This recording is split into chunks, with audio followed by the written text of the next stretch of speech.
আসসালামু আলাইকুম ওয়া রাহমাতুল্লাহি ওয়া বারাকাতুহু। সবাইকে শুভকামনা, শুভেচ্ছা। এই বর্ষা স্নাত এই রাতের শুভেচ্ছা সবাইকে। তাই না, আষাঢ় কবিদের প্রিয় ঋতু, যারা সাহিত্যিক তাদের প্রিয় ঋতু।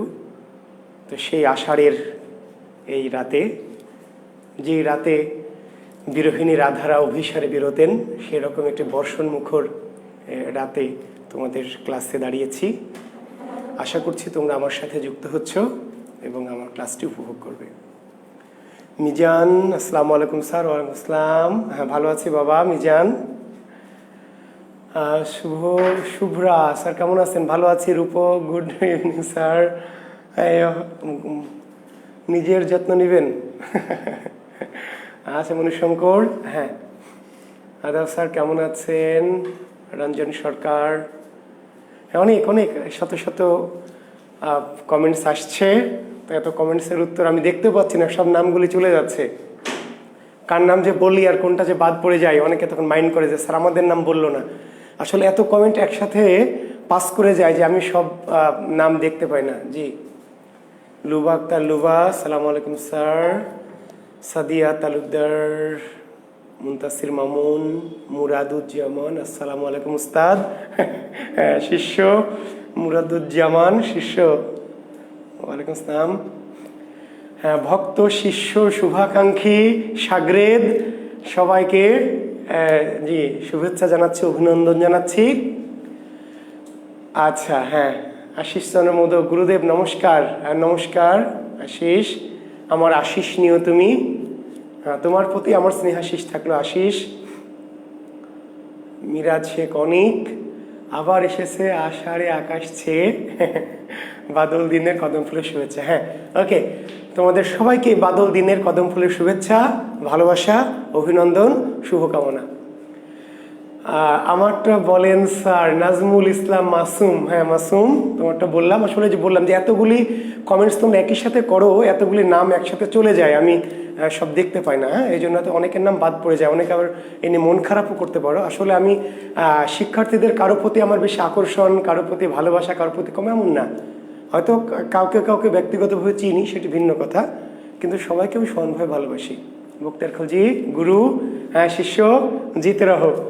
আচ্ছা, তো তাহলে আমরা শুভেচ্ছা বিনিময় পর্ব শেষ করে আমরা ক্লাসে ঢুকে যাই। কারণ আজকে যেই মালকে নিয়ে আলোচনা করব, এটা একটা মহামাল, বাংলা সাহিত্যের কি একটা মহা একটা মাল আর কি। তো সেই মাল, যার সম্পর্কে একটু ক্লু দেই, দেখি আপনারা বুঝতে পারেন কিনা। দুটা ক্লু দিব। বাংলা সাহিত্যের অতি আবেগী কবি, দেখি কেউ বলতে পারেন কিনা। বাংলা সাহিত্যের অতি আবেগী একজন কবি, অতি আবেগী। জি, আমরা যাকে নিয়ে আজকে পড়বো, আমি যাকে পড়তে গেলে আমি নিজেও আবেগ আপ্লুত হয়ে পড়ি। যে সাহিত্যিককে ক্লাস নিতে গেলে আমি নিজেও আবেগ আপ্লুত হয়ে যাই মাঝে মাঝে, কেন হয়ে জানি না। আচ্ছা, মণিশঙ্কর নয়ন ধরে ফেলেছে। হ্যাঁ, আচ্ছা, গেট দেখছেন আপনারা যে আসলে মাল, আমারই শিষ্য এটা। শারমিন, চাঁদনি, না রবি ঠিক আবেগপ্রবণ না, রবি হচ্ছেন একটু বুদ্ধিবাদী লেখক, যদিও তার লেখার মধ্যে কিছু কিছু ক্ষেত্রে আবেগপ্রবণ ছিল, কিন্তু অতি আবেগী হচ্ছে নজরুল। ধন্যবাদ, থ্যাংক ইউ। সবাই বুঝতে পারছেন আপনারা যে একজন অতি আবেগী একজন মানুষের কথা বলছি, অতি আবেগী কবি। জি, যিনি নিজের সম্পর্কে বলেছেন আমি অমিত্রস্য পুত্র। জি, তা আমরা সেই কবিকে নিয়ে কথা বলবো। আচ্ছা, তাহলে আমাদের আজকের কবির নাম কি? কাজী নজরুল ইসলাম। হ্যাঁ, তো কোনো কথা হবে না, কোনো শব্দ হবে না, কোনো কমেন্টস হবে না, শুধু লাভ চিহ্ন উড়বে, লাইক চিহ্ন উড়বে, কান্নার চিহ্ন উড়বে, দুঃখের চিহ্ন উড়বে, বিরহের, কিন্তু কোনো কমেন্টস হবে না। জি, আজকে যে ক্লাসে ঢুকবো আমি, এই ক্লাস শুরু করার পরে কোনো কমেন্টস আমি দেখতে চাই না, কোনো কমেন্টস না। জি, কোনো প্রশ্ন থাকলে শেষে আমি নিব। জি, শেষে আমি প্রশ্ন নিব। কোনো কমেন্টসও করবেন না, কারোর সাথে ব্যক্তিগত আলাপও করবেন না, নিজেদের মধ্যেও না, আমার সাথেও না। জি, আমি যা বলবো মন দিয়ে হৃদয় দিয়ে শ্রবণ করবেন। আর যদি কোনো প্রশ্ন থাকে আমি শেষে গিয়ে বলবো, তখন আপনারা প্রশ্ন করবেন। জি স্যার, এই বলেন, ওই বলেন, এই পড়ান, ওই পড়ান, এগুলো আমি এখন শুনবো না। জি, শেষে গিয়ে শুনবো। ধন্যবাদ।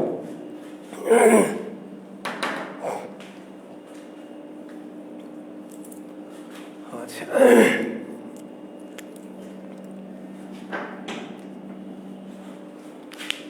একটু গরম পানি বা একটু ইয়ে দাও তো, একটু গরম পানি বা গরম কিছু দিতে পারো, গরম দুধ দিতে পারো। আচ্ছা,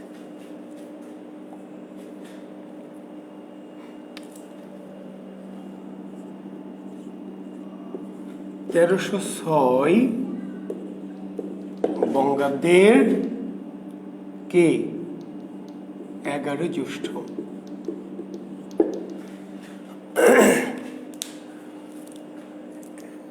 1306 বঙ্গাব্দের 11 জ্যৈষ্ঠ সুবহে সাদিক অর্থাৎ ফজরের আজান দিয়ে নামাজ পড়ে একজন খুব পায়চারি করছেন, অস্থির পায়চারি, নামাজেও তার আজকে মন বসছে না। 1306 বঙ্গাব্দের 11 জ্যৈষ্ঠ ফজরের আজান দেওয়ার পরে, বুঝতে পারলেন, নামাজ পড়াচ্ছেন একজন, সেই যার আজ নামাজে মন বসছে না, অস্থির পায়চারি, তাড়াহুড়া করে নামাজ শেষ করে বাড়ি এলেন, এসে পায়চারি করছেন, মনের মধ্যে বিষাদ, দুঃখ, কষ্ট। জি, কে তিনি? কাজী ফকির আহমেদ। কাজী ফকির আহমেদ, বুঝতে পারলেন? তো কাজী ফকির আহমেদের মনে কেন এত সকালবেলা কষ্ট? তার স্ত্রী জাহিদা খাতুন সন্তান প্রসবের ব্যথায় কাতরাচ্ছেন। তার স্ত্রী কাজী ফকির আহমেদের স্ত্রী জাহিদা খাতুন সন্তানের প্রসব বেদনায় কাতর হয়েছেন। কিন্তু সেজন্য আসলে কাজী ফকির আহমেদের মনে এত কষ্ট, এত দুঃখ, এত অস্থিরতা নয়। এই জন্য অস্থিরতা যে এই যে শিশুর জন্মাচ্ছে, এটা হলো পঞ্চম শিশু, পঞ্চম। এর আগে আরো 4টি শিশু জন্মগ্রহণ করে মারা গেছে। কাজী ফকির আহমেদের ঘরে ইতোপূর্বে আরো 4টি শিশু ভূমিষ্ঠ হয়ে অল্প দিনের মধ্যে মারা গেছে। কাজী পঞ্চম যে শিশুটি আসছে, সে আসলে বাঁচবে কিনা, কতক্ষণ বাঁচবে, নাকি মৃত এইভাবে নানান আশঙ্কা, নানান দুশ্চিন্তায় তিনি পায়চারি করছেন। যাই হোক, এক সময় পৃথিবীর আলো ফোটার একটু একটু পূর্বেই, যে পৃথিবীতে আলো ফোটার শুরুতেই একটি ফুটফুটে সন্তান জাহেদার গর্ভ থেকে ভূমিষ্ঠ হলো। জি, অতি ফুটফুটে, চুলগুলি কোঁকড়ানো, চোখ দুটি ডাগর ডাগর, এরকম একটি সুন্দর একটি বাচ্চা জন্মালো। কাজী ফকির আহমেদের মনে আরো আরো কষ্ট, আরো সংশয়, আরো দ্বিধা, কারণ খুব বেশি সুন্দর বাচ্চারা নাকি বাঁচে না। নাম রাখলেন দুখু মিয়া। নাম রাখলেন কি? দুখু মিয়া। দুখু মিয়া কেন দুখু মিয়া? দুখু মিয়া এই জন্য নাম রাখলেন যে আগের যুগে একটু খারাপ নাম যদি রাখা হয় তাহলে তাকে জমে নেয় না, বুঝতে পারলেন? নাম রাখা হতো কালী, পেঁচি, পেতনি, টেপি, পুটি, গুতি, সুসি, বুসি, এই টাইপের নাম, একটু সুন্দর মানুষের নাম। আমার ছোট ফুপুর নাম কালনী, আমার ছোট কালনী, খুবই সুন্দর ফর্সা, কিন্তু কালনী নাম কেন? এই জন্য কালনী, ওই যে বললাম যে বেশি সুন্দর হলে তার খারাপ নাম রাখা হয়, কারণ যাতে জম তাকে স্পর্শ না করে, জমের চোখ থেকে, নজর থেকে তাকে বাঁচানোর জন্য। তো দুঃখ মিয়া নাম দিল। এবং ওই যে দুঃখ, যে জানি না এই বাচ্চাটি কতদিন বাঁচবে। তো যাই হোক, দিন যায়, মাস যায়, ধীরে ধীরে ছোট্ট দুঃখু আস্তে আস্তে বেড়ে ওঠে, এবং যত বড় হয় দুঃখু ততই তার রূপ লাবণ্য বাড়তে থাকে। এত সুন্দর ফুটফুটে গোলগাল মুখ, মাথাটা একটু বড়, দেহের তুলনায় মাথাটা একটু বড়, আর যেহেতু কোঁকড়ানো, অনেক চুল, মাথাটা আরো বড় মনে হয়। গ্রামের অনেকেই তাকে ব্যঙ্গ করে ডাকে কি? ব্যাঙাচি, ব্যাঙাচি। বুঝতে পারলেন? গ্রামের 2-4 জন ব্যঙ্গ করে ব্যঙ্গার্সি ডাকে, কেউ কেউ ভালোবেসে ডাকে কি তারা খ্যাপা, কেউ কেউ ডাকে নজর আলী। তাহলে দুখুর বাল্যকালের তার নাম ছিল দুখু, কিন্তু তাকে ডাকতো কি বলে? কেউ ডাকতো নজর আলী, কেউ ডাকতো তারা খ্যাপা। তারা খ্যাপা, একটু খ্যাপাটে। ছোটবেলা থেকে নজরুল ছিলেন একটু কি, একটু খ্যাপাটে, একটু পাগলাটে, একটু মানে একটু বহেমিয়ান। তো যাই হোক, এই দুখুর নাম দুখু মিয়া, এই নামের সার্থকতা প্রতিপন্ন করতেই বুঝি মাত্র 7 বছর বয়সে, 7 পেরোতে না পেরোতে, অর্থাৎ 8-এ পা দেবার পূর্বেই 1314 বঙ্গাব্দের 7 চৈত্র মারা গেলেন কাজী ফকির আহমেদ। 1306 বঙ্গাব্দের 11 জ্যৈষ্ঠ নজরুল জন্মালেন। 8 বছরে পা না দিতেই, অর্থাৎ 7 বছর পেরিয়ে 8 বছরে পা দেওয়ার আগেই 1314 বঙ্গাব্দের 7 চৈত্র পিতৃহার হলেন দুখু। কাজী ফকির আহমেদ মারা গেলেন। এবং দুখুর নামের যে সার্থকতা, দুখু মিয়া, মানুষ সত্যিই বুঝলো যে আসলেই দুখু। এখন ভাবেন যে ছোট্ট শিশু দুখু, 7 বছর বয়স, শুধু তার মা, আর কেউ নেই। তো এই দুখু খুব দুঃখে পড়ে গেল, খুবই দুঃখ তার। বাবাহীন পিতৃহীন সংসারে তার উপার্জনক্ষম কেউ নেই, কেউ নেই। কি করবে দুখু? কি করে? মায়ের প্রতি তার খুব মায়া, ছোটবেলা থেকেই মায়ের প্রতি এত ভালোবাসা। কি করবে? পাশে মসজিদ, পুরীর, জি, তো জন্মস্থানটা নিশ্চয়ই সবাই জানেন। জন্মস্থানটা, তাই না, বর্ধমান জেলার আসানসোল মহকুমার চুরুলিয়া গ্রাম। জানেন, এই তথ্যগুলি জানেন, তবু না লিখলে অনেকে বিরক্ত হন যে স্যার এগুলো লিখে দিল না, তাই না? জি, বর্ধমান জেলার আসানসোল মহকুমার চুরুলিয়া গ্রামে পরীর দিঘির পাড়। চুরুলিয়া গ্রামের জায়গাটার নাম ছিল, নিচে দেখতে পাচ্ছেন কিনা আমি জানি না, একটু উপরে লিখতেছি আমি, পরীর দিঘির পাড়। নজরুলের যে বাড়ি, মাটির ভাঙা কুড়ে ঘর, পুকুরের এক পাশে, এই পরীর দিঘির এক পাশে, আর অপর পাশে ছিল একটি মসজিদ, যেই মসজিদে কাজী ফকির আহমেদ নামাজ পড়তেন।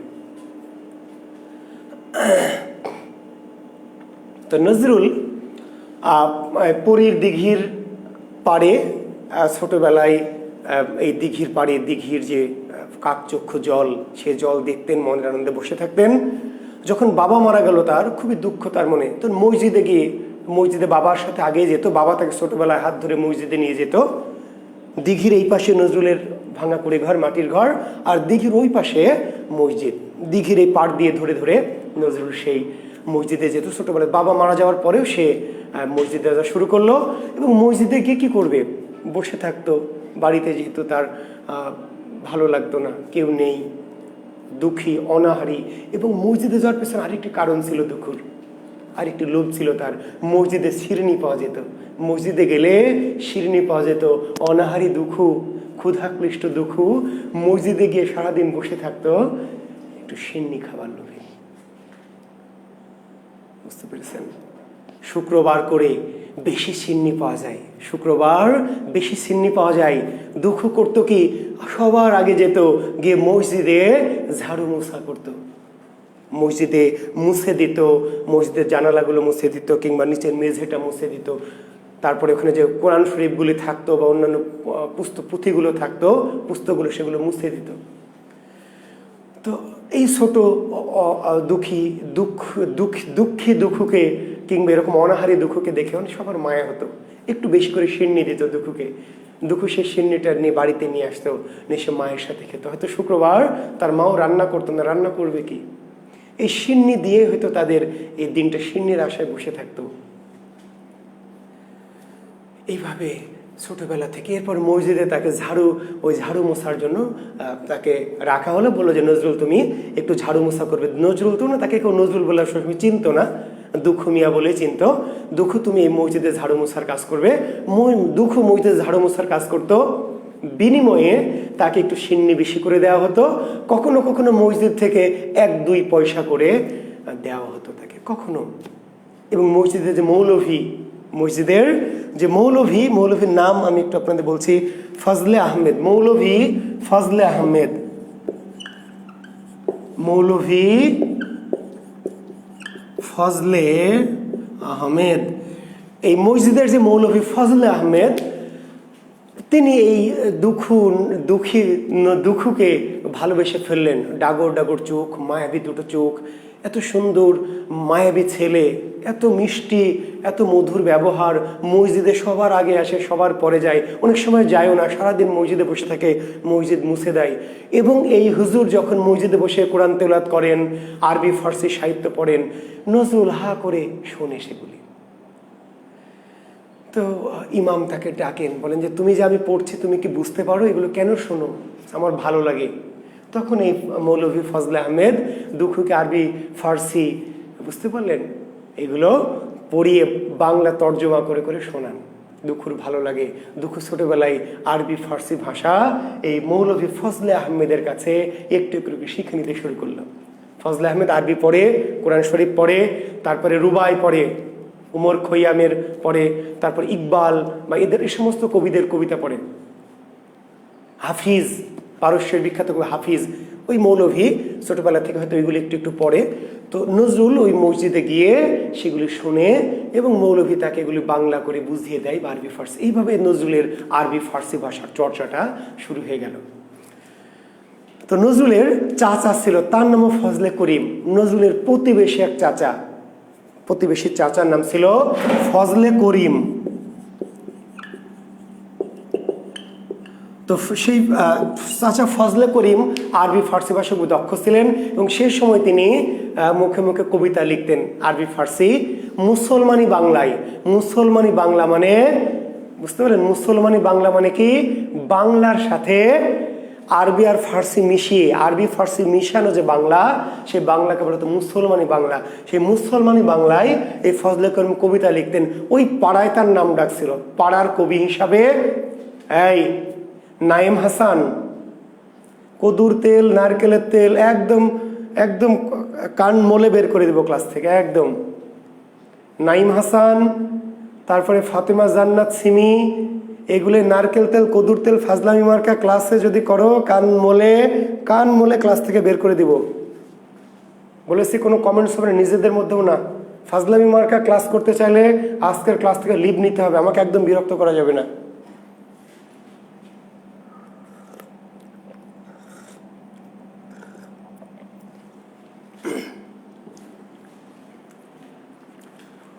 দুঃখুর শখ চাচার মতো কবিতা লিখবে, দুঃখুর শখ চাচার মতো কবিতা লিখবে। তো চাচা ফজলে করিম একটু আশ্চর্য হন, একটু মজাও পান যে ছোট্ট দুঃখু, 8 বছরের 9 বছরের দুঃখু কি করবে, চাচার মতো কবিতা লিখবে। তো কবিতা লিখবে, তো কবিতা লিখতে হলে বললো যে কবিতা লিখতে হলে তো পড়াশোনা করতে হবে, তুমি তো পড়াশোনা করো না বা পড়াশোনা করতেও পারো না।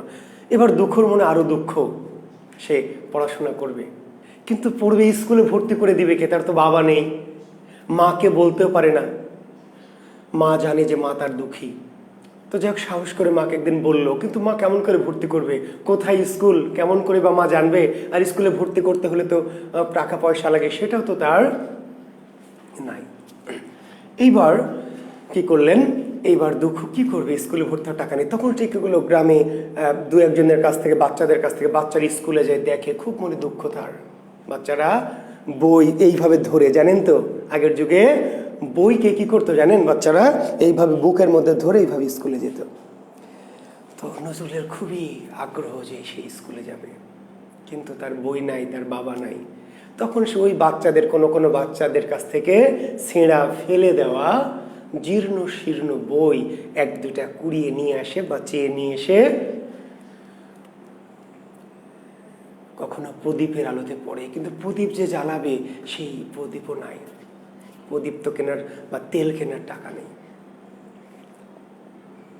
কি করবে দুঃখু, কি করতো জানেন ছোট্ট দুঃখু, জোনাক পোকা ধরে একটা বিয়েতে রাখতো, একটা পাত্রের মধ্যে, কাচের পাত্রে জোনাক পোকা ধরে ওই পাত্রের মধ্যে রেখে তার আলোতে বসে পড়তো। এইভাবে সে প্রাইমারিতে এক সময় গেল এবং প্রাইমারিতে এক সময় নিম্ন প্রাইমারি ক্লাস 3 পাশ করে ফেললো। এইভাবে মানুষের বইটই চেয়ে নিজেই ওই পাশের যে স্কুল সেখানে গিয়ে নিম্ন প্রাইমারি পাশ করে ফেললো। নিম্ন প্রাইমারি পাশ করে ফেললো, কিন্তু কি করবে, এর মধ্যে যখন প্রাইমারিতে পড়াশোনা শুরু করছে এই ফাঁকে ফাঁকে ওই যে চাচার মতো 1-2টা ছড়া লেখে, মুখে মুখে ছড়া কাটে, ঠিক আছে। তো গ্রামের মানুষ তো খুব খুশি, চাচাকে দেখায়, চাচা খুবই খুশি, তাই তো নজরুল দুঃখু তো ভালো কবিতা লিখছে। গ্রামেও আস্তে আস্তে ছড়িয়ে যায় যে ফকিরের ছেলে দুঃখু, কাজী ফকিরের ছেলে দুঃখু, সে সুন্দর ছড়া কাটে, কবিতা লেখে, মানুষ প্রশংসা করে, কারণ এমনিতে অনাথ এতিম বাচ্চা, মানুষ একটু ভালোবাসে, তাকে স্নেহ করে। তো এইভাবে দুঃখু মুখে মুখে, লেখা না কিন্তু, মুখে মুখে ছড়া কাটে, মুখে মুখে হয়তো 2টো লাইন বলে বা কখনো এইভাবে। তো এইভাবে আর পড়ার প্রতি আগ্রহ। একসময় গ্রামের মানুষ দেখলো যে এই বাচ্চাটি লেখাপড়ার প্রতি খুব আগ্রহ।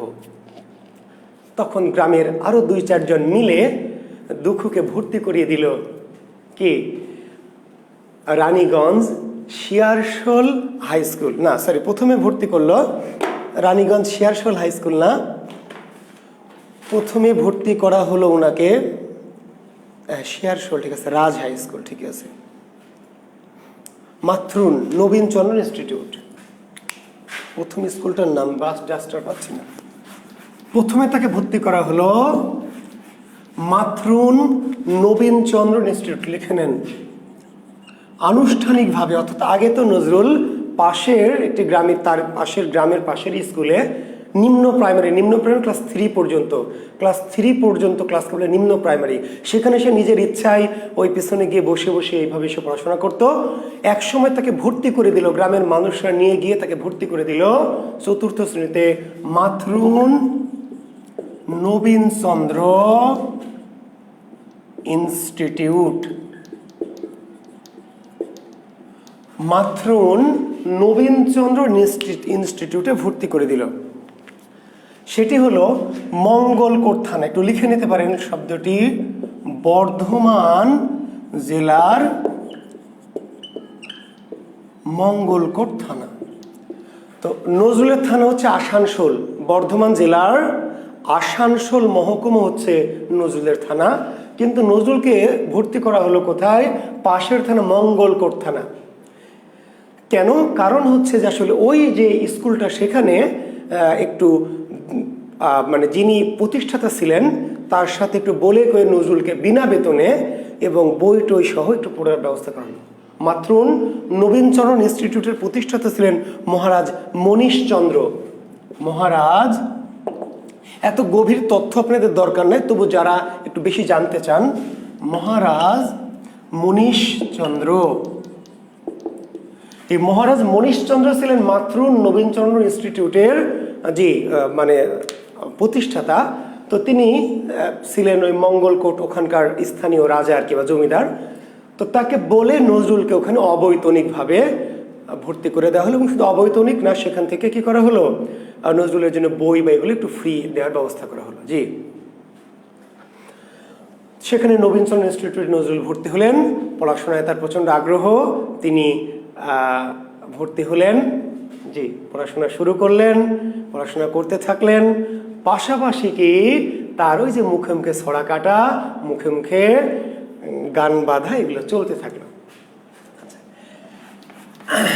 এক সময় সেখানে ওই এলাকার একজন বড় কবি ছিল, ওই এলাকার নজরুল যে এলাকার, সেই এলাকার একজন বড় কবি, এই ভদ্রলোকের নাম ছিল শেখ চাকর গোদা।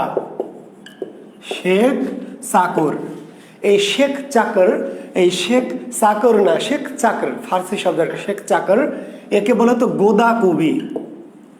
সেই সময় যার একটু বড় মাপের কবি, লোকাল ভাষাতে গোদা কবি, গোদা মানে নেতা, পালের গোদা, জি, বাগধারা পড়েছেন, পালের গোদা, গোদা মানে বড়, অর্থাৎ স্থানীয়, অর্থাৎ ওই এলাকার জি একজন বড় কবি, নাম করা কবি ছিলেন শেখ চাকর, যাকে বলা হতো গোদা কবি।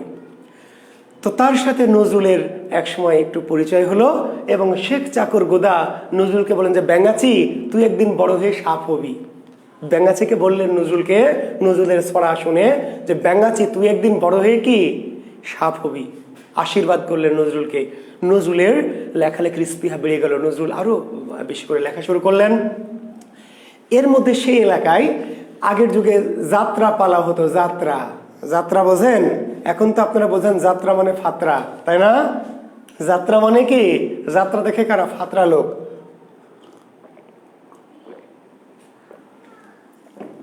এখন তো যাত্রা নাই, কিন্তু আগের যুগে এখন তো কি এই যে হাতের মধ্যে, তাই না? হাতের মুঠোয় গোটা বিশ্ব, যা চান তাই। শিলাকে জাওয়ানি দেখতে চাইলে মুন্নি বাদনাম হুই, তাই না? পানি পানি পানি আলা ড্যান্স, হ্যাঁ, কবে আইবে আমার পালারে, যা খুশি তাই দেখছেন। জি, এক সময় মানুষের বিনোদনের একটাই উপায় ছিল কি? যাত্রা। যাত্রা। তো সে যাত্রার একটা বিশেষ ধরনের গানকে বলা হতো লেটো গান। সে যাত্রার মধ্যে বিশেষ এক ধরনের অঙ্গভঙ্গি করে একটা নাটকীয়ভাবে এক ধরনের গান পরিবেশন করা হতো। সেই গানের নাম ছিল কি? লেটো গান। লেটো গান, লেটো গান। তো সেই যে শেখ চাকর, তার একটা লেটো গানের দল ছিল। শেখ চাকরের একটা লেটো গানের দল ছিল। তো সেই লেটো গানের দল গ্রামে একটা নির্দিষ্ট সময় গান পরিবেশন করবে, গানের আসর। এবং এটি সব সময় না, শীতের সময় হয়তো 1-2 মাসে যাত্রা পালা হতো এবং গ্রামের সব মানুষ সেই যাত্রা দেখতো। আমি ছোটবেলায় যাত্রা দেখেছি, গ্রামের যাত্রা পালা আসতো। জি, তো সেটা আপনাদের বলেওছি যে আমি 2-1টা গ্রামের ছোটবেলায় 2-1টি যাত্রা এবং নাটকে অভিনয় করেছি। জি, তো এই শেখ চাকর গোদা তার একটা লেটো গান, তার একটা বিশাল একটা যাত্রা পালা হবে, সেখানে লেটো গান হবে। তো এই গান চলতে চলতে এই শেখ চাকর এই কবির সাথে ওই লেটো গানের দলে বা যাত্রা যে একটা নায়িকা ছিল, সেই নায়িকার একটা প্রণয় ঘটে যায়। প্রণয় কুসকুস হোতায় ঘটে যায়। এবং একদিন তারা কি করে, এই শেখ চাকর এবং সেই যাত্রার নায়িকা কি সম্পদ দেয়, প্রেমের টানে তারা চলে যায়। পরদিন মানুষ গান শুনতে, লেটোর গান শুনতে গেছে, সবাই গিয়ে শুনে যে গানে যে গায়ক, মূল গায়ক শেখ চাকর, সে আর নাই, নায়িকাকে নিয়ে পালিয়েছে। এখন কি হবে? এখন লেটো গান হবে কেমনে? যে গীতিকার, যে মূল গায়ক, সে নাই, তো গায়ক নাই, গীতিকার নাই, নায়িকা নাই। নায়িকা নয়, সাইড নায়িকা দিতে ম্যানেজ করা যাবে, একটু সাইড যারা নায়িকা বা নায়িকা সখী মুখেরা নয়, নায়িকার পাঠ করে আপাতত দিবে, কিন্তু গান লিখবে কে, গান গাইবে কে? সবাই হই হই রব পড়ে গেল। কি হবে তাহলে? কি আমরা লেটো গান না দেখে বাড়ি ফিরে যাবো? এত কষ্ট করে এসেছি। এবার সবাই তুলে দিল, দেখে যে দুঃখ আছে এর মধ্যে, দুঃখু। এ বলছে আই দুঃখুকে তুল স্টেজে।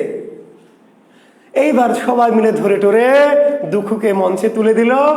দুঃখু আসলে কয়েকদিন ধরে লেটো গান শুনে শুনে নিজেকে লেটো গান মুখে মুখে কি বেঁধে পাড়ায় পাড়ায় গ্রামের রাস্তায় গেয়ে গিয়ে শোনাতো। ওই শেখ চাকরের গান তার সাথে নিজে বানিয়ে বানিয়ে নিজে কিছু লাইন যুক্ত করে করে গ্রামের রাস্তায় গেয়ে বেড়াতো। মানুষ আগে শুনেছিল যে দুঃখু মুখে মুখে এই লেটো গান বাঁধে। এইবার দুঃখুকে তুলে দিল। দুঃখ মনের মধ্যে যেটুকু জমানো ছিল আর সাথে কিছু বানিয়ে টানিয়ে এইবার লেটো গান গাওয়া শুরু করলো।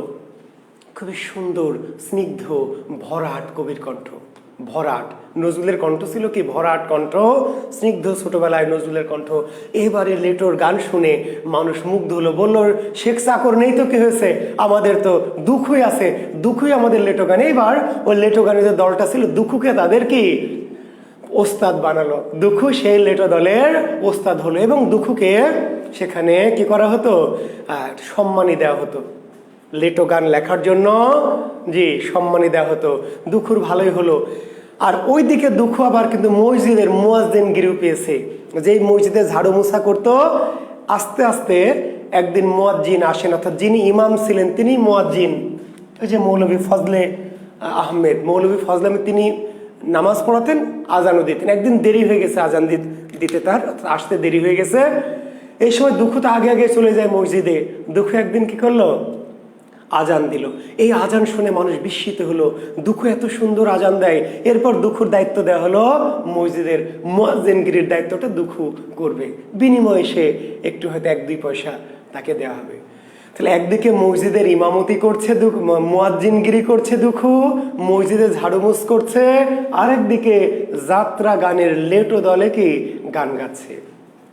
বহুমুখী দ্বিমাত্রিক দুঃখু, একদিকে যাত্রার লেটো দলে নায়িকাদের নিয়ে গান গাচ্ছে, অভিনয় করছে, আরেকদিকে কি করছে, মসজিদের মুয়াজ্জিন আজান দিচ্ছে। এইভাবে চলতে থাকে দুঃখু। এই চলতে চলতে দুঃখুর আর ভালো লাগলো না। দুঃখুর ভিতরে এক ধরনের বোহেমিয়ান স্বভাব, বোহেমিয়ান ভবঘুরে, কবি সাহিত্যিকদের অনেকের মধ্যেই এই ভবঘুরে স্বভাবটি থাকে।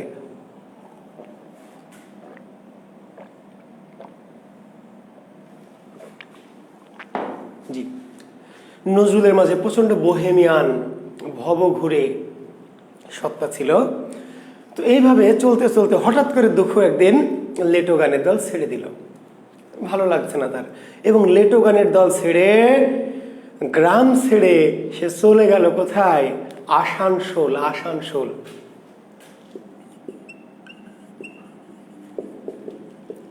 আসানসোল মহকুমা মানে ছিল চরুলিয়া গ্রামে, চুরুলিয়া গ্রামে, বুঝতে পারলেন? কিন্তু চলে গেল কোথায়, অর্থাৎ আজ যেমন ধরেন আমি আমার ঈশ্বরদীতে আমার বাড়ি, পাবনা জেলার ঈশ্বরদী উপজেলার একটি প্রত্যন্ত গ্রাম মাছদিয়া, আর ওখান থেকে উপজেলা সদর ঈশ্বরদী। তো তার মানে কবি চুরুলিয়া ছেড়ে চলে গেল কোথায়, আসানসোল মহকুমা সদরে, পায়ে হেঁটে। পায়ে হেঁটে সকালে বেরিয়ে বিকেলের পরে, বিকেল গড়িয়ে গেলে দুঃখু আসানসোল মহকুমা সদরে পৌঁছে, এবং এই সারা পথ, সারা দিন হেঁটে ক্ষুধায় তৃষ্ণায় ক্লান্ত হয়ে দুঃখুর বয়স তখন ধরেন 12 বছরের মতো, 12 বছর এরকম। ওখানে গিয়ে একটা রুটির দোকান, রুটি বানাচ্ছে, ময়রার দোকান, সেখানে গিয়ে রুটি খেতে চাইলো, যে আমাকে একটু রুটি দেন, একটু পানি দেন। 1 গ্লাস পানি খেলো, একটু রুটি দেন আমি খাবো। তো রুটি খাবি তো কোথায় বাড়ি, তো বলছে যে পুরীর দিঘির পাড়। হ্যাঁ, কোথায়, অমুক। তা বলছে পুরীর দিঘির পাড়, তুমি এত দূর এসেছো, কেউ নাই? বলছে আমার বাবা নাই। তো আমাদের এখানে কাজ করবে? ওই রুটির দোকানে, ময়রার দোকানে এইবার দুঃখু কাজ নিল, কারণ তার তো থাকতে হবে, খেতে হবে, কোথায় যাবে? আসানসোল মহকুমা শহরে তার কেউ নেই, আত্মীয় স্বজন। এবার সে ময়রার দোকানে, আসানসোল মহকুমার একটি ময়রার দোকানে কাজ নিল, থাকা খাবার বিনিময়ে। ওখানে থাকবে, খাবে, বিনিময়ে কাজ করবে। কাজ কি? ওই যে হোটেলে কি দেখেন না, যে ছোট বাচ্চারা কাজ করে, কি হয়তো খাবারটা দেয় বা পানি দেয় বা খাবারটা একটু মুছে দেয়। বালক দুঃখু সেখানে কাজ নিলেন। অবশ্য পরে ওই দোকানদার খুশি হয়ে কিছুদিন পরে নজরুলকে মাসে কি করতো, 5 পয়সা করে বেতন দিত। মাসে 5 পয়সা করে দুঃখুকে বেতন দিত। ওইখানে গিয়ে নজরুলের লেখাপড়ার প্রতি আবার প্রচন্ড আগ্রহ। হঠাৎ করে নজরুলের মনের মধ্যে হঠাৎ করে ধূমকেতুর মতো এক একটা ভাব আবির্ভূত হয়। নজরুলের মনে এক একটা সময় কি এক একটা আবির্ভাব হয় ধূমকেতুর মতো। হঠাৎ করে তো লেখাপড়ার প্রতি আগ্রহ বেড়ে গেল, কিন্তু কি করবে, কাজ করবে না লেখাপড়া করবে। এবার করতে ওই সময় ওই যে রুটি যে দিত, রুটি বা মিষ্টি, সেই রুটির নিচে এখনো দেয়, হোটেল দেখবেন যে যখন পরোটা খেতে দেয় তখন তার নিচে পেপার দেয় না, পেপার, ওইটা ওই সময় দেওয়া হতো, পুরাতন বইয়ের কাগজ ওই নিচে পাউরুটির নিচে দেওয়া হতো। ওই ছেঁড়া কাগজগুলি দুঃখু কি করতো, প্লেটটা নিয়ে যেত আর কাগজগুলিকে গুছিয়ে রাখতো, কাগজগুলিকে গুছিয়ে রেখে দিত একটা জায়গায়। সারাদিন কাজের পরে যখন অবসর পেত, ফাঁকে ফাঁকে ওই ছেঁড়া জীর্ণ কাগজগুলিকে নিয়ে বসে বসে পড়তো। সারাদিন কাজ করে আর সন্ধ্যার পরে ওই আসানসোল মহকুমার দোকানের সামনে post, light post, lamp post, বুঝতে পারলেন?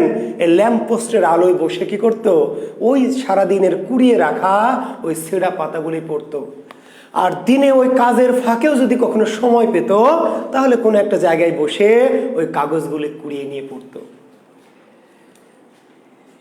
এইভাবে হঠাৎ করে সেই দোকানে একদিন একজন পুলিশ ইন্সপেক্টর এলেন, আসানসোলের পুলিশ ইন্সপেক্টর রফিজ উদ্দিন আহমেদ, নামটা একটু মনে রাখেন। Police inspector Rafizuddin Ahmed. আসানসোলের পুলিশ ইন্সপেক্টর রফিজউদ্দিন আহমেদ ওই এর আগেও বাচ্চাটাকে খেয়াল করেছেন যে এই ছোট্ট ফুটফুট একটি বাচ্চা এই রুটির দোকানে কাজ করে। রফিজউদ্দিন মাঝে মাঝে দুপুরবেলা এখানে এসে পাউরুটি মিষ্টি খেতেন। বাচ্চাটা দেখে মাঝে মাঝে আবার ওই কাগজ নিয়ে গিয়ে পড়ে। তো রফিজউদ্দিন আমাদের খুব মায়া হয়, এত সুন্দর ফুটফুটে বাচ্চা। তো এবং সে আবার এরকম পড়ে, আবার মাঝে মাঝে মুখে মুখে ছড়া কাটে, মাঝে মাঝে গান গায়, খুব মায়া হয় তার। তিনি তখন তাকে বললেন যে তুমি আমার সাথে যাবে, তোমাকে স্কুলে ভর্তি করে দিব। নজরুল রাজি। যে দোকানদারকে বলে, দোকানদারও চাইলো যে নজরুলের লেখাপড়ার প্রতি এত ভালোবাসে ছেলেটার, দুখুর। নজরুল তো জানে না, আবার বলছে আসলে তাকে সে দুঃখু বলেই ডাকে। তো এই দুঃখুকে নিয়ে গেলেন, দুঃখু একদিন নিশ্চয়ই লেখাপড়া করলে বড় মানুষ হবে। যাই হোক, রফিজউদ্দিন আহমেদ দুঃখুকে নিয়ে গেলেন তার গ্রামের বাড়ি কোথায়? ময়মনসিংহের কাজির শিমলা, ময়মনসিংহ জেলার দরিরামপুর উপজেলার কাজির শিমলা। জি, ময়মনসিংহের দরিরামপুরের কাজির শিমলা।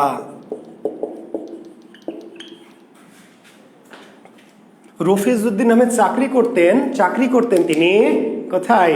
আসানসোল মহকুমায় পুলিশ ইন্সপেক্টর ছিলেন, কিন্তু তার বাড়ি হচ্ছে ময়মনসিংহের কাজির শিমলা। তো সেইখানে নজরুলকে নিয়ে গেলেন দুঃখুকে, এবং নিয়ে গিয়ে ওখানে দরিরামপুর হাই স্কুলে ভর্তি করে দিলেন। জি, দরিরামপুর হাই স্কুলে সপ্তম শ্রেণীতে ভর্তি করে দিলেন। সপ্তম শ্রেণীতে ভর্তি করে দিলেন। সপ্তম শ্রেণী ঠিক না, হ্যাঁ, সপ্তম শ্রেণীতে ভর্তি করে দিলেন।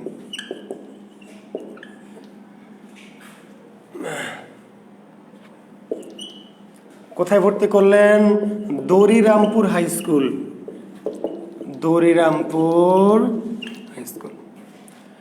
এই দরিরামপুর হাই স্কুলে, জি, আচ্ছা, আশিস চন্দ্র মোদক, হ্যাঁ যাবো একদিন তোমার বাসায় গিয়ে কাজির শিমলা দেখে আসবো, আমার যাওয়া হয়নি, যাওয়ার খুব শখ আছে। তো দরিরামপুর হাই স্কুলে ভর্তি করলেন। এবার দুঃখ ওখানে পড়াশোনা করে, পড়াশোনা খুব মনোযোগ, কিন্তু কিছুদিন মনোযোগ এই যে আপনাদের মতো, তাই না? মাঝে মাঝে পড়ায় দিবেন, খুব ঝোঁক আসে। আসলে আপনারাও তো নজরুলের মতো আর কি। হঠাৎ করে একদিন ভাবলেন যে আজকে পড়ে টড়ে কি করবো, সব শেষ করে ফেলবো। এমন পড়া পড়েন সকাল থেকে শুরু করে একদম পড়ে আর খাবো না দাবও না, সারাদিন পড়বো। মাঝে মাঝে এরকম ঝোঁক আসে না? তারপর 2-3 দিন পরে নামাজেরও ঝোঁক আসে এরকম। জি, বুঝছেন, নামাজ একদম ফজর, জোহর, আসর, মাগরিব, এশা কোনো ওয়াক্ত বাদ নাই। মাঝে মাঝে তাহাজ্জুদ, ইশরাক, আবাবিল যা আছে সব পড়ে তুস করে ফেলাবো। 1 দিন 2 দিন 3 দিন, তারপর একদিন দেখেন হঠাৎ করে কি সাঁতার ভাল লাগছে না, কি জানি সাঁতার ভালো লাগছে না। জি, এরকম হয় যে, তো নজরুলের এরকম ঝোঁক প্রচন্ড, এবার পড়াশোনা প্রচন্ড করবে। কয়দিন পরে আর এইবারও যেখানে গেছে সেখানে পড়াশোনা বাদ দিয়ে কি করতো? স্কুলে যেত, সকালে আসতো সন্ধ্যায়। সবাই জানতো স্কুলে গেছে, আসলে স্কুলের নাম করে গিয়ে বইগুলি কোনো বট গাছের কোঠরে বা কোনো একটা বড় গাছের ফাঁকে রেখে কি করতো? মাঠে মাঠে রাখালদের সাথে গরু চড়াতো, এখানে সেখানে ঘুরে বেড়াতো, বিলে ঝিলে মাছ ধরতো, গান টান গিয়ে বেড়াতো। বুঝতে পারলেন? গ্রামে এরোর বাড়িতে যাই, এখানে ওকে গান শোনাই, জি, ছড়া কাটে, গ্রামের পথে পথে ঘুরে বেড়ায়। এইভাবে কি করে? এইভাবে তারা পরীক্ষার সময় হয়ে গেল, পরীক্ষা। এবার নজরুল টেনশনে পড়ে গেল, কি পরীক্ষা দেবে? পরীক্ষা যদি ভালো না করে তাহলে তো আবার ঝামেলা, তাই না? রফিজউদ্দিন আহমেদের কাছে মুখ দেখাবে কি করে? তো যাই হোক, পরীক্ষা দিতে একবার চাইনি, পরে পরীক্ষাটা দিল, কিন্তু পরীক্ষার রেজাল্ট ডাকা হলো, নজরুলের নাম নাই। পরীক্ষার ফলাফলে নজরুলের নাম নাই। সব বিষয়ে ফেল, শুধু বাংলায় পাস। সব বিষয় ফেল, শুধু কি বাংলায় পাস, বাংলায়। এবং বাংলায় এত নম্বর পেয়েছে যে পরীক্ষকরা নিজে আশ্চর্য হয়ে গেছে। সকল বিষয়ে ফেল, আর বাংলায় এত নম্বর পেয়েছে। এত নম্বর এই স্কুল এর আগে কেউ কখনো পায়নি। কেন? খাতায়, বাংলা খাতায় দেখা গেল যে সকল প্রশ্ন লিখেছে ছড়ায়, কবিতায়। নজরুল বাংলা যে পরীক্ষার প্রশ্নের যা কিছু প্রশ্ন ছিল সব লিখেছে কি ছড়ায়। ধরুন রচনা এসেছে গরুর রচনা লিখেছে, নাম তার গরু, কি 4টা ঠ্যাং সরু, খায় শুধু ঘাস, ঠিক আছে, দাঁড়ায় থাকে 12 মাস, এইভাবে আছে দুইটা খাড়া শিং, করে শুধু তিড়িং বিড়িং। ঠিক আছে, বুঝতে পারলেন? এইরকম করে নজরুল যা কিছু যত প্রশ্ন বাংলায় পরীক্ষা এসছে নজরুল সব লিখেছে কি কবিতায়। তো যাই হোক, তো শুধু বাংলায় পাশ করলে আর কি হবে, তো ফেল। তো নজরুলের দুঃখ নাই, কি করবে সে, ওই তখন ওখানে বাড়ি না গিয়ে ওখান থেকে আবার চলে গেল কোথায়, ওই থেকে বাড়ি। এর মধ্যে তার মায়ের কথা মনে পড়ছে, এর মধ্যে তার গ্রামের কথা মনে পড়ছে, পরীর দিঘির কথা মনে পড়ছে। এবার চলে গেল নজরুল তার আবার সেই পরীর দিঘির পাড় চুরুলিয়ায় চলে গেল। ওখানে গিয়ে নজরুল আবার ওখানে গিয়ে পড়াশোনা করতে চাইলে, এবং সেখানে গিয়ে সে আবার ভর্তি হলো কোথায়, রানীগঞ্জ শিয়ারশোল হাই স্কুলে। রানীগঞ্জ, ওখানে গিয়ে নজরুল ভর্তি হলো 8ম শ্রেণীতে, রানীগঞ্জ শিয়ারশোল হাই স্কুল। রানীগঞ্জ শিয়ারশোল রাজ স্কুলটার নাম ছিল রানীগঞ্জ শিয়ারশোল রাজ হাই স্কুল। জি, রানীগঞ্জ শিয়ারশোল রাজ হাই স্কুল। জি,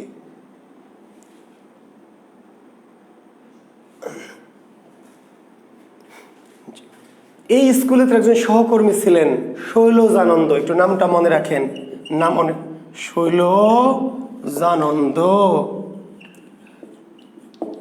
যারা একটু সাহিত্য নিয়ে বেশি জানেন, এই লেখকের নাম জানছে, গল্পকার, বাংলা সাহিত্যের একজন মোটামুটি বিখ্যাত একজন গল্পকার শৈলজানন্দ মুখোপাধ্যায়। জি, এই শৈলজানন্দ মুখোপাধ্যায় দুখুর বা নজরুলের ওই শিয়ারশোল রাজ হাই স্কুল, রানীগঞ্জ শিয়ারশোল রাজ হাই স্কুলের সহপাঠী ছিল শৈলজানন্দ মুখোপাধ্যায়। সেখানে শৈলজানন্দ তখন কি এই দুখুর মতোই কবি ভাব, কবিতা লেখে, ছড়া লেখে, গল্প লেখে। তো দুজনের সখ্যতা হলো, সেখানে তারা লেখালেখি দুইজনে মিলে করতো, পড়াশোনাও করতো। সেখানে নজরুলকে একটা বৃত্তির ব্যবস্থা করা হয়েছিল। ওখানকার রাজা, শিয়ারশোলের রাজা দুখুর দুঃখের কথা শুনে এবং তার প্রতিভা টের পেয়ে সেই স্কুলে তাকে বিনা বেতনে পড়তে দিয়েছিল। শুধু তাই না, মাসে তাকে 5 টাকা করে বৃত্তি দেওয়া হতো ওই সময়। তো যাই হোক, এইভাবে ওই স্কুলে একজন শিক্ষক ছিলেন, শিক্ষকের নাম একটু লিখে নেন। জি, নিবারণ মাস্টার, নামটি নিবারণ মাস্টার। শিয়ারশোল রাজ হাই স্কুলের বাংলার শিক্ষক নিবারণ মাস্টার। এই নিবারণ মাস্টার বাংলার শিক্ষক নজরুলকে পছন্দ করতো এবং সাহিত্যে নজরুলও তাকে পছন্দ করতো। কেন? স্যার খুবই সাহিত্য মনা, সাহিত্য ভালোবাসেন। তো নিবারণ মাস্টার সাহিত্যের পাশাপাশি একটা রাজনৈতিক দলে যুক্ত ছিলেন। ব্রিটিশ বিরোধী কিছু ছোটখাটো রাজনৈতিক দল ছিল। তার একটি দলের নাম ছিল হচ্ছে, একটু লিখে নেন, বিপ্লবী যুগান্তর দল। বিপ্লবী যুগান্তর দল দেখতে পাচ্ছেন কি আপনারা? বিপ্লবী যুগান্তর দল। আমাদের যেমন অনেক দল আছে না, হাউ খাও পার্টি, জি 14 দল, 18 দল, 22 দল, জি বিভিন্ন মেলা দল আছে দেখবেন। বাংলাদেশে বর্তমানে কিন্তু প্রায় 70টার মতো দল। তো তখন ভারতবর্ষে ব্রিটিশ বিরোধী ছোট ছোট কিছু দল ছিল, বিপ্লবী দল বলা হতো। তো নিবারণ মাস্টার এরকম বিপ্লবী যুগান্তর দল নামক একটি দলের কি তিনি সঙ্গে যুক্ত ছিলেন বাম রাজনীতির সাথে। নজরুলের যে রাজনৈতিক চেতনা, এর আগে আমরা আপনাকে দেখালাম নজরুলের কি ওই যে ধর্মীয় চেতনা, আরবি ফার্সি চেতনা তার মসজিদের ইমামের কাছ থেকে পেলেন। তারপরে তার গ্রামীণ জীবনের যে ঐতিহ্য সেটা পেলেন লেটোর দল, যাত্রার দলে যোগ দিয়ে। মানুষের জীবনের চেতনা, কবিদের জীবনের চেতনা কিন্তু নানানভাবে কি লাভ করে। চেতনা লাভ করতে হলে নানান জায়গায় যুক্ত হতে হয়। এই যে নজরুলের চেতনাগুলি কিভাবে লাভ করছে দেখেন। নজরুলের যে রাজনৈতিক চেতনা, আপনারা জানেন নজরুল নিজেও কি বাম রাজনীতির সাথে, সাম্যবাদী দলের সাথে যুক্ত ছিলেন। তো তার রাজনৈতিক এই দীক্ষাটা শুরু হয়েছিল কার হাত ধরে? এই নিবারণ মাস্টারের হাত ধরে। রাজনৈতিক মতাদর্শটা, বিপ্লবী যুগান্তর দলে যদিও নজরুল সদস্য ছিলেন না, তো তার শিক্ষক নিবারণ মাস্টার এর সাথে যখন মিশতেন তখন এই দলের কার্যক্রম সম্পর্কে জানতেন। একসময় নিবারণ মাস্টারকে ব্রিটিশরা ধরে নিয়ে গিয়ে বিচার করে এবং তার জেল হয়। নিবারণ মাস্টারকে 5 বছরের কি জেল দেওয়া হয়, বুঝতে পারলেন? এবং যখন জেল হয়ে যায় তার, সরকার বিরোধী আন্দোলনের জন্য। নিবারণ মাস্টারের জেল হয় কেন? সরকার উৎখাতের ষড়যন্ত্রে নিবারণ মাস্টারের জেল হয় 5 বছর। এবং নজরুল মনে খুব আঘাত পান। তার প্রিয় শিক্ষক, বাংলার শিক্ষক নিবারণ মাস্টার, তাকে সরকার কি করেছে? সরকার ষড়যন্ত্রের উৎখাতে তার 5 বছরের কারাদণ্ড হয়। নজরুল মনে খুব দুঃখ পান, ব্যথা পান। তো যাই হোক, এইভাবে তার পড়াশোনা একটু চলতে থাকে। কিন্তু ওই দিক থেকে মায়ের চিঠি আসে, বাড়িতে খাবার নেই। মায়ের চিঠি আসে, বাড়িতে খাবার নেই। খাবার নেই, তার মায়ের কথা তার মনে পড়ে। কি করবে? স্কুলে পড়াশোনা করতে গিয়ে তার যে 5 টাকা যে বৃত্তি পান, সেটাই তো খাতা কলম ইত্যাদি ইত্যাদি চলে যায় খাওয়া টাওয়া দিয়ে। মায়ের দুঃখ দূর করবেন কি করে? নবম শ্রেণীতে উঠলেন, নবম শ্রেণী পেরিয়ে 10ম শ্রেণীতে উঠলেন। 10ম শ্রেণী টেস্ট পরীক্ষা চলে এলো। কিন্তু এদিকে মায়ের কথা মনে পড়ে, মায়ের দুঃখের কথা মনে পড়ে। দুঃখে নজরুলের মন খুব বিষণ্ণ হলো। কি করবেন বুঝতে পারছেন না। এর মধ্যে শুরু হয়ে গেল কি? প্রথম বিশ্বযুদ্ধ।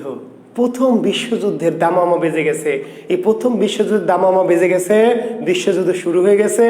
এর মধ্যে এই বাঙালিদের কাছ থেকে সৈন্য নেওয়া হবে, সৈন্য নেওয়া হবে। নজরুল তখন সেখানে লাইনে দাঁড়ালেন এবং নজরুল রেজিমেন্ট 49 নম্বর বাঙালি রেজিমেন্টে যুক্ত হতে পারলেন। নজরুল জি 1920 সালে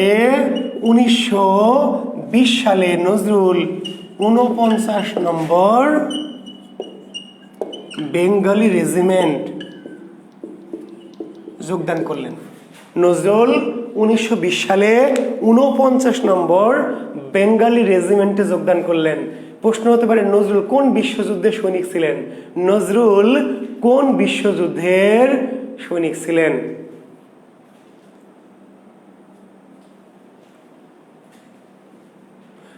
তাই নজরুল কোন বিশ্বযুদ্ধ, কোন যুদ্ধের সৈনিক ছিলেন? মুক্তিযুদ্ধ, পলাশীর যুদ্ধ, প্রথম বিশ্বযুদ্ধ ইত্যাদি ইত্যাদি। নজরুল প্রথম বিশ্বযুদ্ধের সৈনিক ছিলেন। 49 নম্বর বেঙ্গল রেজিমেন্টে যোগ দিয়েছিলেন 1920 সালে।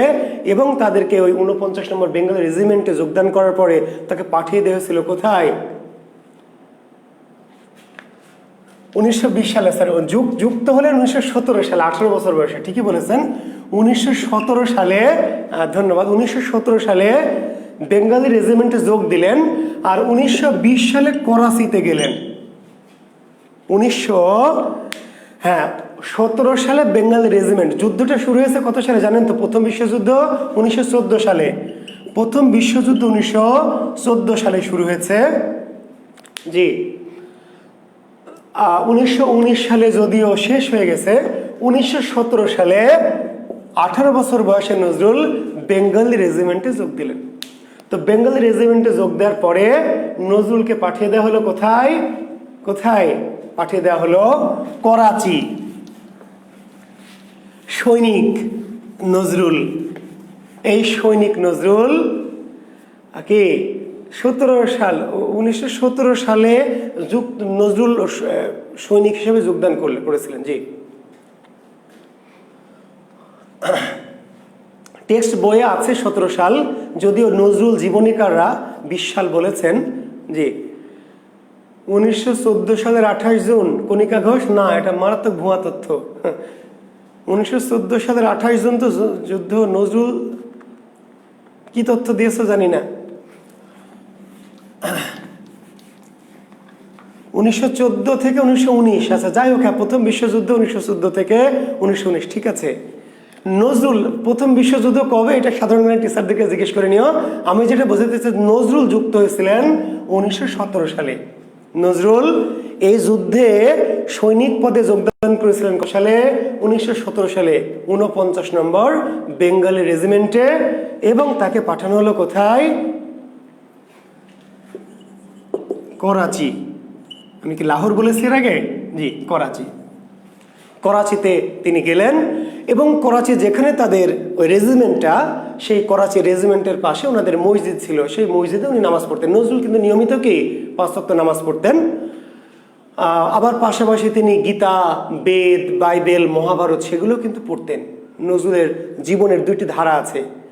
অনেক কথায় নজরুল নিয়ে বলতে গেলে একটা ক্লাস না, অন্তত 5টা ক্লাস লাগবে। নজরুলকে নিয়ে যদি আমি বলি তাহলে অন্তত 5টা ক্লাস লাগবে। বুঝতে পারলেন নজরুলের যে সত্তা, নজরুলের যে এটা। তো যাই হোক, করাচিতে তিনি ওখানে একজন মৌলভী সাহেবের সাথে পরিচয় হলেন। ওই যে 5 ওয়াক্ত নামাজ পড়তেন নজরুল, তো ওই যেখানে নামাজ পড়তেন ওই রেজিমেন্ট, বেঙ্গালি রেজিমেন্টের যে ইমাম ছিলেন, তো সেখানে নজরুল কি করলেন, ওখানে গিয়ে ওই ইমামের সাথে তার সখ্যতা হলো।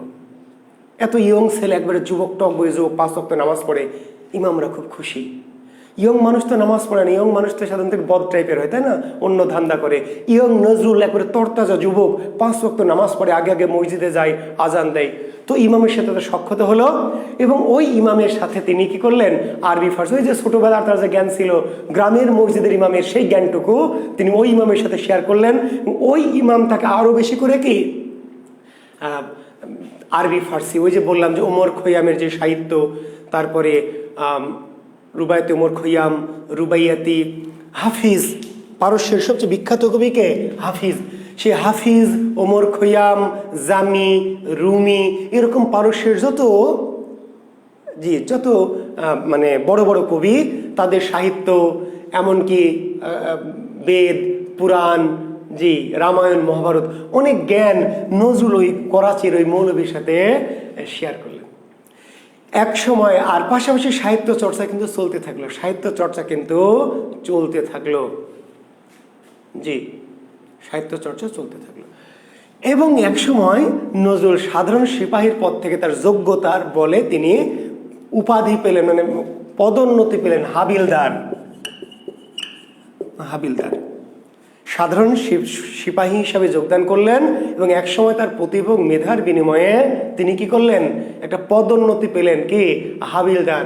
হাবিলদার হয়ে তার যেমন দায়িত্ব বাড়লো, কিন্তু সুযোগ তৈরি হলো, কারণ একটু বড় পোস্ট হলে তখন আর মানে একটু সুযোগ হলো, তিনি একটু নিজের স্বাধীন মতো লেখালেখি করতে পারলেন, এবং আরো বেশি করে সাহিত্য চর্চায় ব্রতী হতে পারলেন।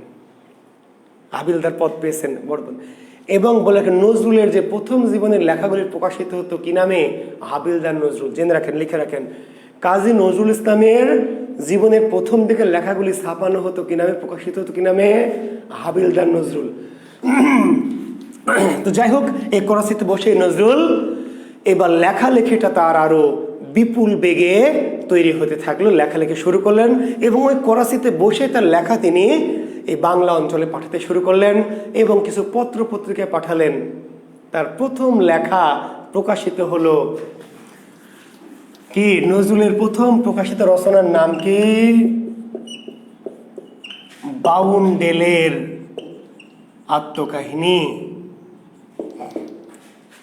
যদিও কাহিনী বানান এখন রস্বইকার, কিন্তু মনে রাখবেন যে নজরুলদের সময় বানানের কিন্তু বাংলা একাডেমির এত বিধিনিষেধ ছিল না।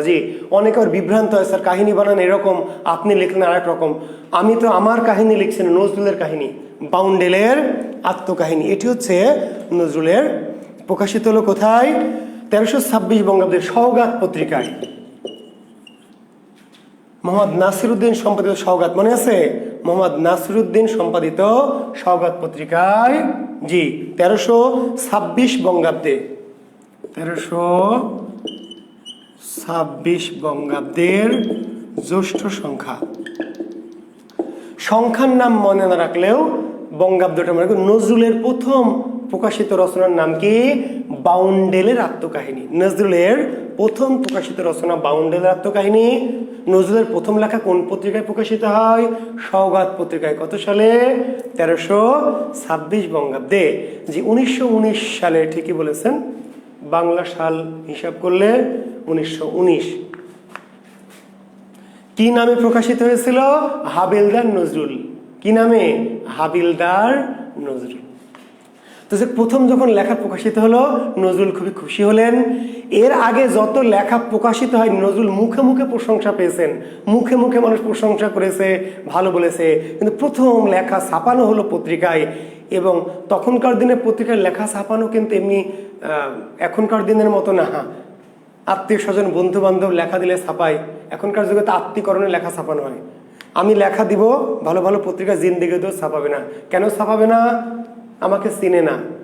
আমার যদি বন্ধু সম্পাদক হতো, তাহলে আমার লেখা পাঠানো মাত্র কিন্তু ছাপাতো।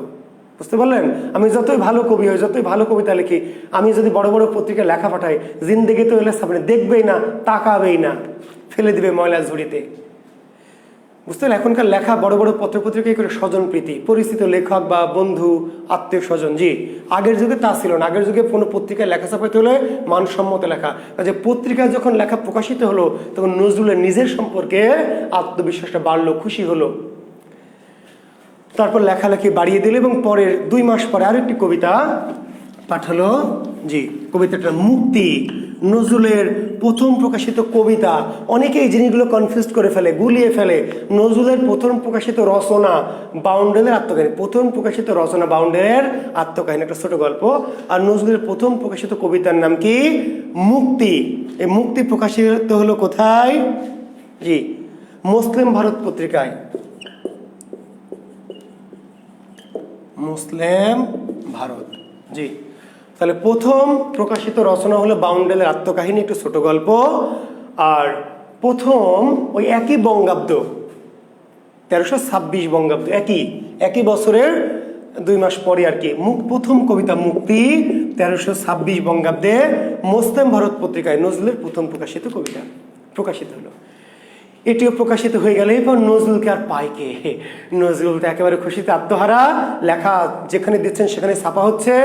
এইভাবে তিনি তখন বিভিন্ন পত্রপত্রিকায়, সেই সময় যে সমস্ত সবুজপত্র, সওগাত, মুসলিম ভারত, জি সেই সময় যত পত্রিকা ছিল সেই সব মিহির, ঠিক আছে, এই সমস্ত পত্রিকা লেখালেখি দিতে থাকে।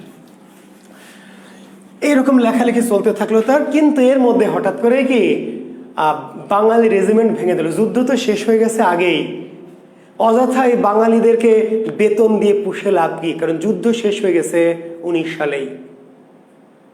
তখন কি করা হলো?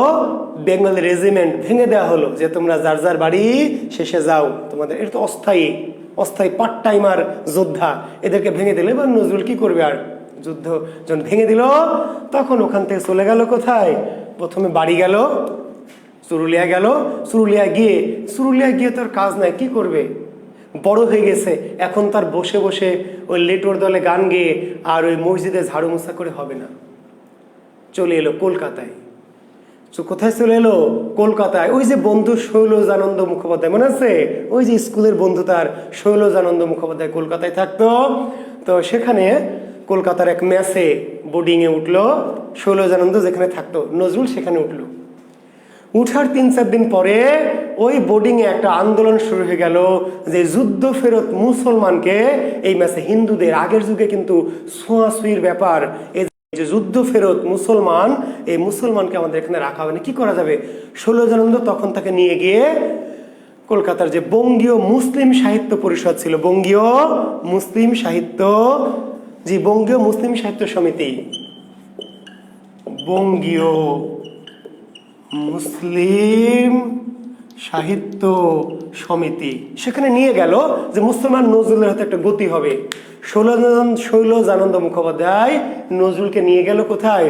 বঙ্গীয় মুসলিম সাহিত্য সমিতির অফিসে, যে ওখানে গিয়ে পরিচয় করে দিল যে ইনি কবি, ইনার একজন মুসলমান। তো যাক, ওখানে তার একটা ব্যবস্থা হলো, একটা জায়গা তিনি থাকার জন্য পেলেন। বঙ্গীয় মুসলমান সাহিত্য সমিতির অফিসের পাশে একটা মেস ছিল, সেখানে থাকতে পারলেন। এবং তার রুমমেট হলো Muzaffar Ahmed, comrade Muzaffar Ahmad, roommate comrade Muzaffar Ahmad.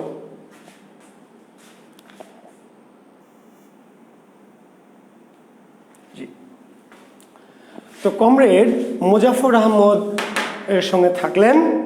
এবার ওখানকার কিছু পত্রপত্রিকা একটু টুকটাক লেখালেখি করছেন, ছোটখাটো কবিতা লিখছেন, সম্পাদকীয় লিখছেন, ঠিক আছে। আর চাকরির চেষ্টা করছেন নজরুল, কলকাতায় বসে লেখালেখি করছেন। কিন্তু ওই যে গ্রামে দুঃখী মা, তার মায়ের অভাব ঘোষাতে চাকরির বিভিন্ন জায়গায় ইন্টারভিউ দিতে থাকলেন। তো এইভাবে দিন যায়, মাস যায়। এরপরে 1921 সালের